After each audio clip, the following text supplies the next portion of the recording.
In this session, we're going to examine the government guidance. Two sets of guidance have been issued for estate agents and for letting agents. The National Trading Standards Estate Agents team issued guidance for estate agents, and the Competition and Markets Authority, the CMA, issued guidance for letting agents. So we're going to look at some of the aspects of what they've issued in the guidance. So first of all, providing material information. The National Trading Standards team have said price is important, location of the property is important, number and sizes of rooms are important, main services, any service charges, council tax, tenure, length of any leases, all very basic information, but the National Trading Standards Estate Agents team say you must provide that information to buyers at the earliest possible point in the brochure. The guidance also says that you should outline any rights of way that affect the property.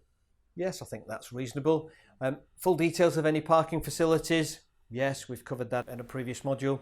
This is all basic information that I would expect buyers to be provided.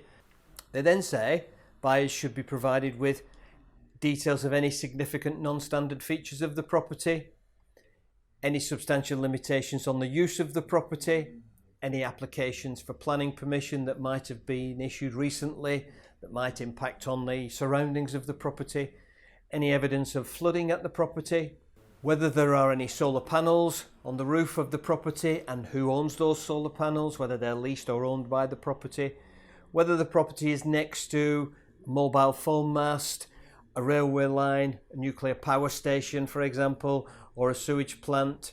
Then these are all material bits of information that a buyer should be provided with as soon as possible.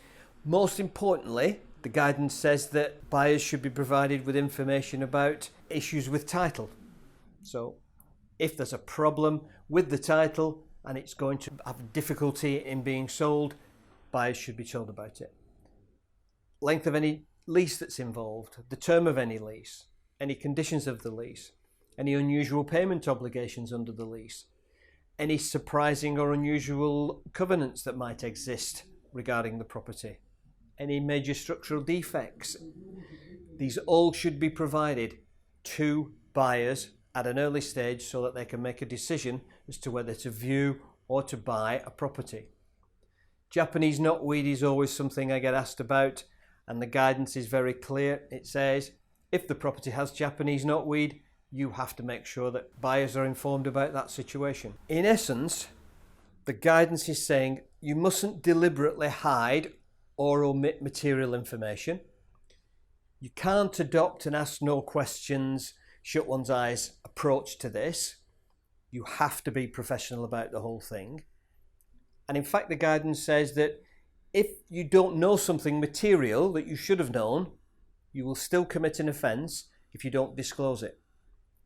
That in essence means you have to be professionally diligent throughout the process. The guidance also says that if you become aware of any issues once a sale has started, once a sales progression situation has arisen, then you have to disclose that information as well. So you have an obligation from start to finish to make sure you're providing buyers with the right material information. And if you want to see a copy of this guidance, then if you go onto Google, type in CMA Letting Agents Guidance, you'll be able to get yourself a copy. If you want the guidance for estate agency, then type into Google National Trading Standards Estate Agents Team, Consumer Protection Regulation Guidance, and you'll be able to get yourself a copy of that guidance as well.